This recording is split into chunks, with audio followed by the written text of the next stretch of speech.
The central cause of January 6th was one man, Donald Trump. Hearings into the 2021 attack on the U.S. Capitol in Washington raise more questions. A congressional committee now wants to hear from the former president. Hello, I'm Mike Walter sitting in for Anna Naidu, and this is The Heat.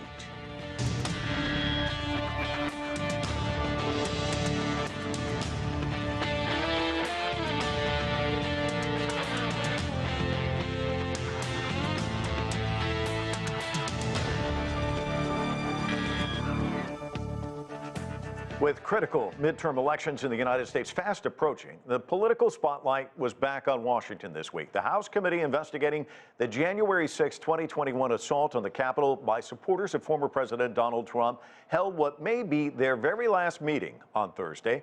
But there could be another twist. The committee now wants to hear directly from Trump after voting to subpoena him for a formal deposition. A subpoena to a former president is a serious and extraordinary action. That's why we want to take this step in full view of the American people, especially because the subject matter at issue is so important to the American people and the stakes are so high for our future and our democracy.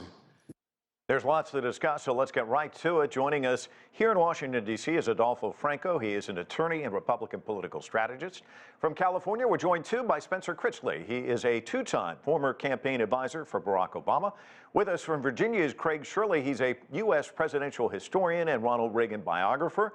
And also with us in Washington is Douglas Sloan. He's a principal and senior political analyst at National Capital Strategy Group. Thank you all for joining us. Spencer, let me start with you. These have been kind of television spectacles, each time kind of a bombshell guest or something new. And this time we got new material as well. You would think this far along we probably wouldn't, but this was interesting. These behind the scenes pictures of legislative leaders kind of working the phones, trying to do something to quail the violence. We're going to look at a clip now showing House Speaker Nancy Pelosi along Senate Majority Leader Chuck Schumer. They're located in a secure location away from the Capitol. They're on the phone with the acting Attorney General, and they're appealing for help. Let's listen. They're breaking the law in many different ways. And quite frankly, much of it at the instigation of the President of the United States. Yeah, why don't you get the President to tell them to leave the Capitol, Mr. Attorney General, in your law enforcement responsibility? A public statement, they should all leave. Spencer, pretty extraordinary stuff and chilling as well, because we know the outcome of what happened, but they didn't at this time. Right, but there were people in that room who could have predicted it because they'd been part of the effort to overturn the election for months and months, as we now learn. And among the people in those rooms that I would really like to highlight are people like Steve Scalise and Kevin McCarthy. And perhaps no piece of footage symbolizes the utter bad faith, dishonesty, and disloyalty to the country, frankly, of the current version of the Republican Party than Steve Scalise standing within a foot or two of Nancy Pelosi while she implores the National Guard to be sent out from whichever detachment it can come. And then you cut that to footage of Steve Scalise with Kevin McCarthy standing behind him, giving a press conference demanding to know, is the real problem that Nancy Pelosi refused to call the National Guard. That level of dishonesty is unfortunately typical of this whole effort. And any of the arguments we hear counter to the findings of the January 6th committee have to be seen in that light, because none of them can be taken seriously as any kind of effort to engage in a good faith debate. And Craig, to his point, this news conference that he's referring to occurred in June of 2022, where he said, you know, did Nancy Pelosi delay the call for the National Guard? Again, as he pointed out, he's standing right there as she's making these calls, making the appeals. And you have a lot of people saying, you know, Republican leaders are guilty of gaslighting the American public with these statements when they knew it wasn't true. I want to get your thoughts on that. Well, you know, this hearing, Mike, has gone on for months and months and months. And really, the American people now are not looking toward the past. It was almost 2 years ago.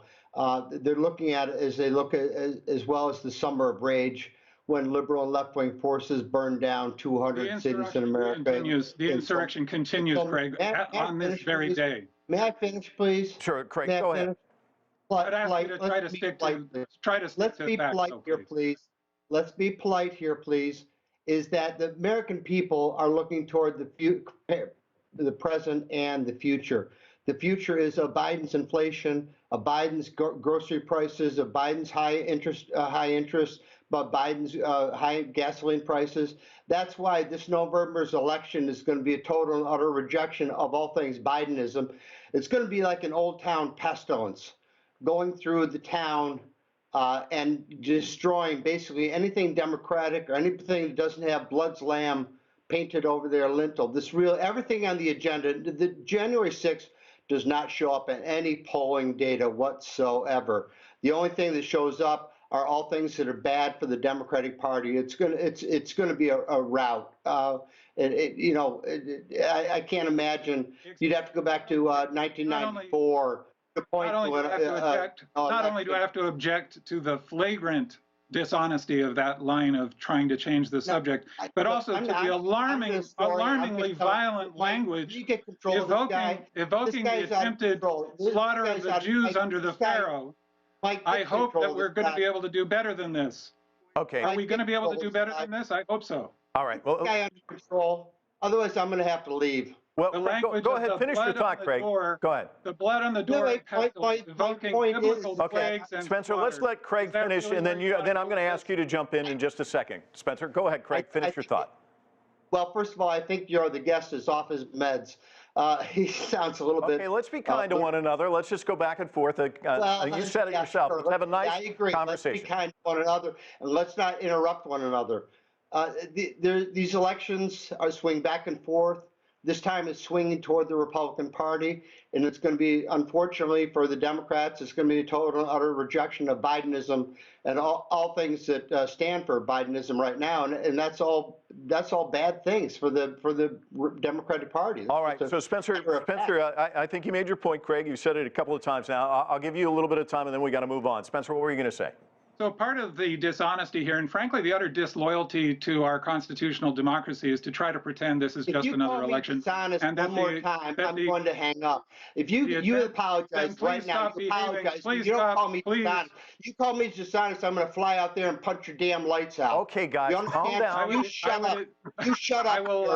You shut up. Okay, all right. I'll tell you what. Let's move on. Douglas, let me ask you a question. While these leaders in Congress were trying to do, Mike, this is the topic, though. They're trying to normalize the attempt to overthrow democracy as if it's just another normal election cycle, and the insurrection continues to this day. The leader of their party is the insurrectionist in chief. He continues to propagate the big lie, which is a direct attack on our elections. The incredible revelations following the FBI search of Mar-a-Lago and what keeps coming out. This is not normal. The attempts to install election deniers in hundreds of offices across the country. The insurrection continues. The insurrection continues. All right. Adolfo, let me ask you this question. We did get to see this behind-the-scenes footage. We also saw Mitch McConnell also standing there. We know that John Thune, they all wanted to get back in. It wasn't just Democrats, but Republicans as well. In fact, some of the conversations Nancy Pelosi was having with Vice President Pence, there was some congeniality there. She was saying to him, stay safe, telling him not to give away the location where he was. But at the same time, one of the things that did come out in this hearing was while all of that was going on, the President of the United States was watching television. Well, here's the key point to all of this, and I don't want to be interrupted because I didn't interrupt the first guest. The first point is, and you started this program out correctly, first time I've heard on this program, you said it was a mob or a group. Obviously, every Republican, including President Trump, has denounced what happened on January 6th.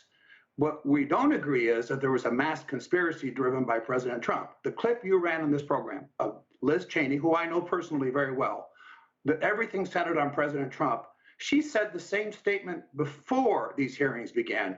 Judge and jury, just like your other guest has now insinuated that Mar-a-Lago, before anything has been charged, the president is guilty of something. The president is guilty with these people before their process that they so respect even begins. But this program also began correctly when you said the spotlight was on Washington. The problem is it's Washington people like ourselves that are putting the spotlight on this. There is absolutely, my friends, no interest in this subject anywhere in the United States.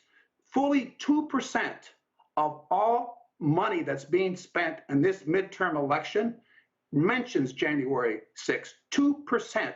And those are in Democratic districts. What the country and what we should have a program on is this Biden disaster in every regard in terms of this economy, gas prices, food, foreign policy. That should be the subject. But back to these points, this might be interesting, but you cannot run against Donald Trump forever. And the fact of the matter is, even a subpoena at this late date, Donald Trump, this will never happen before the midterms election, if it happens at all, which I very much doubt. And it's also breaking the norms and questions regarding I'm a lawyer, a congressional committee is not a prosecutorial body. That is the Justice Department. They have no business subpoenaing the President of the United States or alleging criminal activity. It's not their role. So you should be concerned about those norms. These things will come around when there's a Republican majority next year.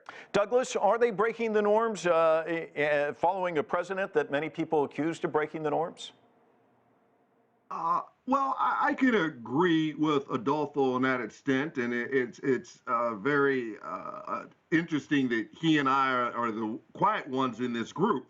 But yeah, they are breaking the norms, but let us not forget, Trump broke almost every norm there was for a U.S. president during his tenure in 4 years. So are these interesting times? Are they engaging in terms of breaking normal congressional norms and going after the president? Yes, they are, but the president broke the norms to begin with. So, I mean, Adolfo said it, and I think the other speaker said it, they're going after him. And they're asking him, they're subpoenaing him to come and testify for the committee. They know that he's not going to testify for the committee. I know he's not going to testify for the committee. All of this is for appearances. The bottom line now that we haven't really been talking about, but we should be talking about, is how each party is trying to energize their base for the midterm elections. That is the bottom line. That is what this is about. This is for appearances, because we know that Trump is not going to come in to testify before the committee. But if they subpoena him and he ignores the subpoena, that can look bad. It was Trump that said, why would you ever plead the Fifth Amendment if you have nothing to hide? Why would you not come before the congressional committee to testify? You have nothing to hide. Hillary did it. So all of this is for appearances and how Dems are working and using different ways to energize their base in the midterm elections when they're in power, because traditionally the party that is in power during the midterms loses all these seats. So they're trying to hold on to the House. They're trying to gain in the Senate. And quite frankly, it was a shrewd political move to do so. Spencer, will it energize the base? Again, the differences between the Republican and Democratic parties until recently are trivial compared to the differences between the party of people on both the left and the right who want to save our democracy and the people who are attacking our democracy.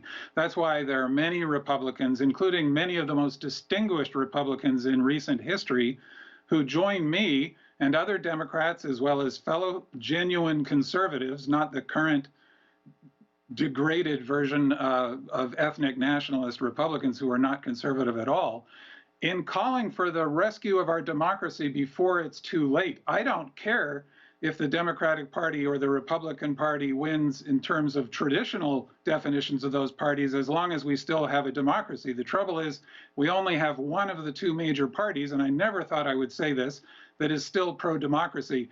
And I think it's revealing that the two guests defending this degraded, shameful version of the Republican Party think it's an argument to say that we're getting away with it, in effect. We're selling it to people through the onslaught of deceptive media that they're drowning in every day, and which is not true. Many people have been prosecuted, but Trump hasn't been prosecuted yet. This is the new standard, apparently.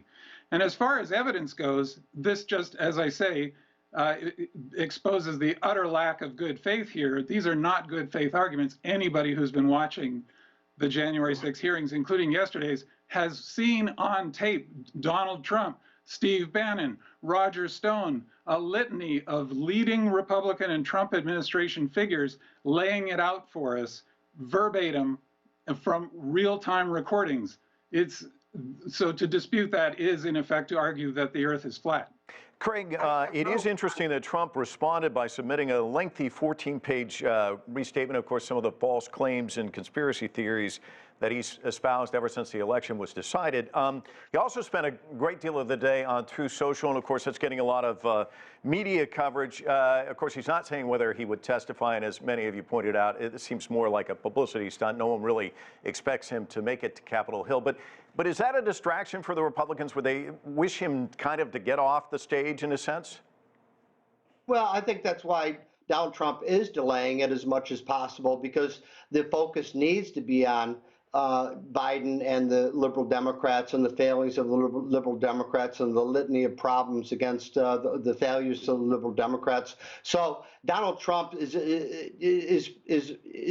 not a distraction. He's just not a factor right now. Traditionally, historically, these off-year elections are a vote of confidence in the party in power. And with Biden at 39% and falling, with all the problems that are attendant in the country today, that are laid at the feet, unfortunately or fortunately, of the Democratic Party, that Trump is simply not a factor. January 6th is not a factor.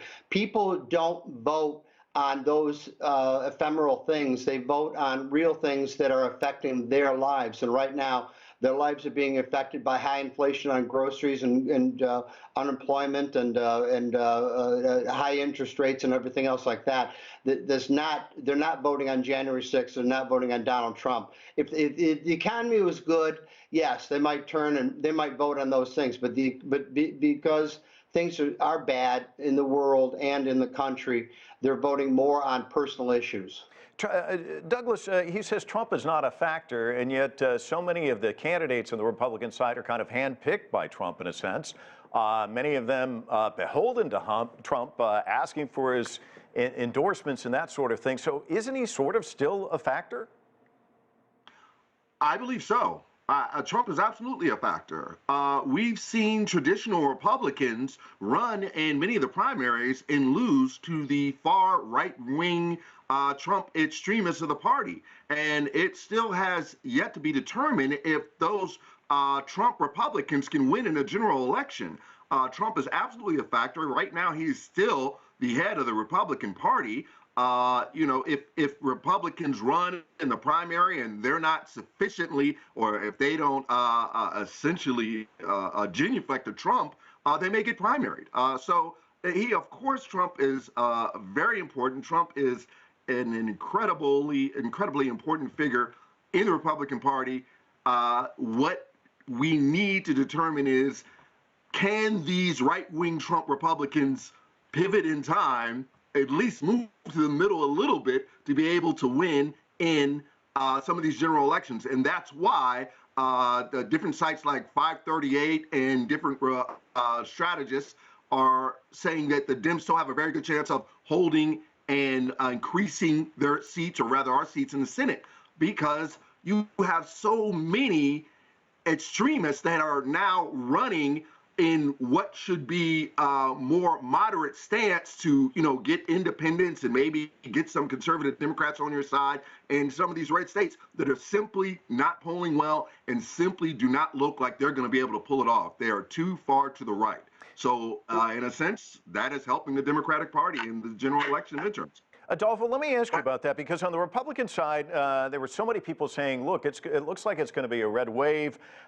Craig's made the point, the polling for Biden has not been good. People seem to be more concerned about pocketbook issues, as he pointed out, and crime as well, that this would be kind of an open season for Republicans. And as Douglas points out, they are struggling. Some of these candidates are really struggling. Well, I don't think so. Well, let's have a program. I'll make a deal here to have the same guests on November 9th, and we'll see if there's a Democratic Senate or not. I'm predicting a Republican Senate and 30 or 40 seat pickup. So when that happens, we can have that debate, and I'll be proven wrong.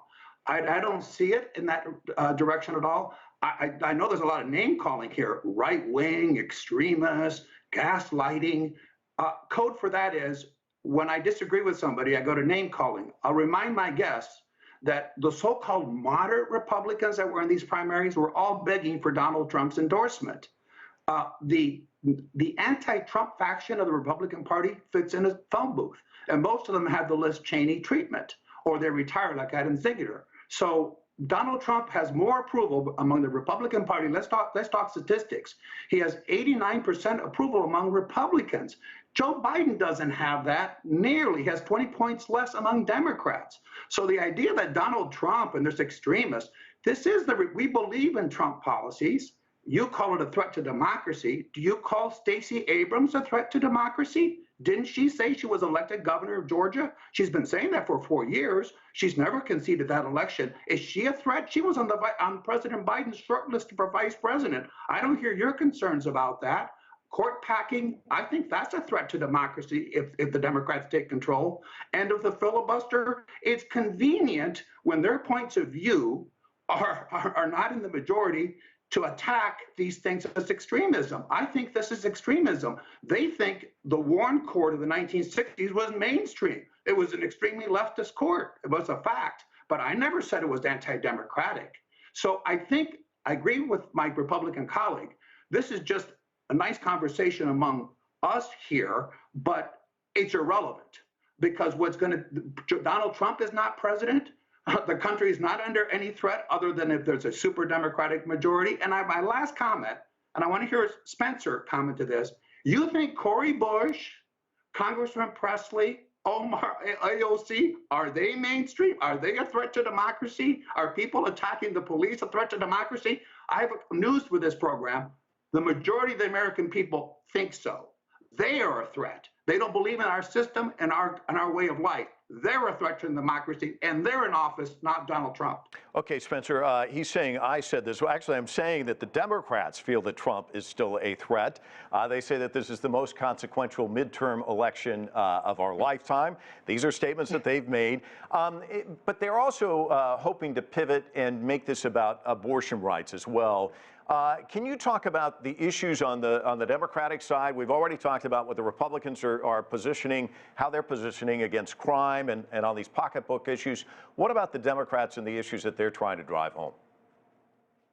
And let me note, first of all, though, that there was a series of, at best, inaccurate and in some cases outright false statements and logical internal inconsistencies, like Trump is both a distraction and yet he's the overwhelming favorite of all Republicans and the leader of the party.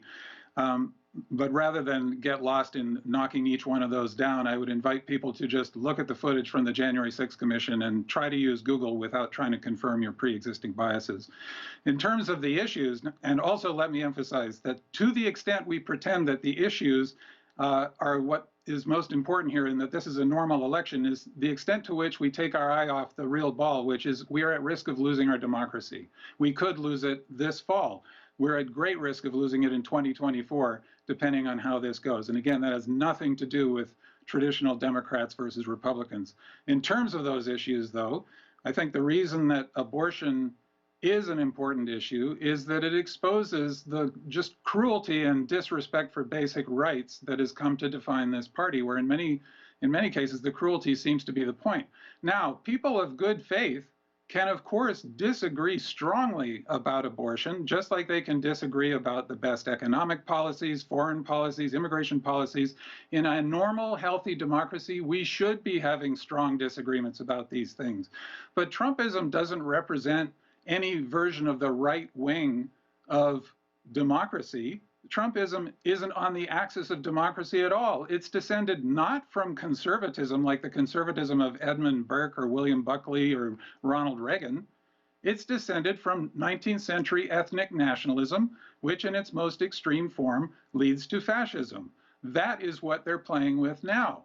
And that's why you see the combination of appeals to so-called great America, which is always the appeal of ethnic nationalist demagogues. That's why you see the encouragement of violence. That's why you see the demonization of opponents, like happened at the beginning of this half hour with the description of blood on the doors and a pestilence referring to this attempted slaughter of the Jews in Egypt. Now, that kind of language leads directly to the violence we saw on January 6th, which was not a random mob. the January 6th committee has shown, if you can dare to actually watch the footage, that this was the plan. This was the plan all along. It was a multi-stage plan, and if they were not able to pressure the state of elections officials and convince Pence to overthrow the election and get their fake electors accepted and not have 60+ lawsuits rejected, including by Trump-appointed judges across the country, then the final stage in the plan was to summon the armed mob and attack the Capitol, which is why Trump was so furious when the Secret Service wouldn't take him there. It's democracy at stake here. It's not the usual Democrats versus Republicans, should the tax rate be this or that. Craig, let me ask you about some of these Senate matchups. The NFL star Herschel Walker running in Georgia. You've got Dr. Oz, a TV personality, running in Pennsylvania. Author J.D. Vance in Ohio. And they look like good candidates on paper. Mitch McConnell's even talked about the quality of the candidates. They aren't running as strong in some of these red states as many people had anticipated. What's your thoughts on those races? What are you going to keep your eye on election night? Actually, Mike, that's a good question, because I don't think there's any one particular race to keep an eye on. You have to look at almost the whole country, with very exceptions, pockets like Chicago or New York City or Los Angeles or something like that, which are traditionally Democratic cities anyway. But across the rest of the country, you're going to know pretty early on election night, on November 8th, whether or not this is something that is national or whether it is just state by state.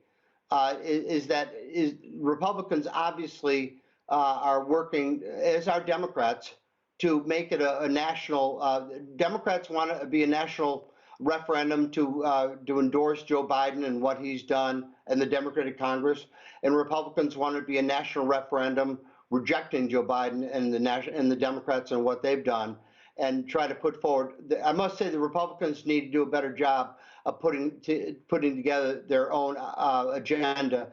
Right now, like 1994, like with the contract with America, right now it seems to be more the Republicans are just campaigning on what they're against, as opposed to not only against, but what they're actually for. Let me just say parenthetically, the previous individual, Mike, he made so many. I'm sorry, Craig. You know what, Craig? I apologize. We've run out of time. I'd let you talk, but we're up against the clock. So I have to thank all of you for joining us. Really appreciate it. It's been a great discussion, pretty heated at times. Thanks so much for joining us for another edition of The Heat. Have a great weekend.